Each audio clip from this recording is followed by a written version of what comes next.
ఇది చాలా రోజులు ఆయన బంద్ చేసి. కొమరేలి మల్లన్న స్వామి దర్శనానికి వెళ్తున్నాము. గుడి బంద్ చేస్తారు, 5 minutes ఉంది, ఉరుకుతున్నాం. ఇది పాతదారి, ఇప్పుడు బంద్ చేశారు. వచ్చేసినాం. కొమరేలి మల్లన్న స్వామి దర్శనం అయింది. లాస్ట్ దర్శనం మాదే. మా దర్శనం అయిపోయినాక డోర్ బ్లాక్ చేసేసారు. ఒక్క 5 నిమిషాలు మేము లేట్ అయితే దర్శనం చేసుకోలేకపోతుండే. లాస్ట్ దర్శనం టెంపుల్ బంద్ చేసే టైంకి మేము పోయినాము. లాస్ట్ దర్శనం మాదే. గంగారేణి చెట్టు దగ్గరికి వెళ్తున్నాము ఇప్పుడు.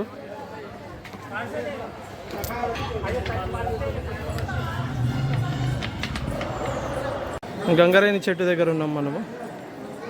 గంగారేణి చెట్టు దగ్గర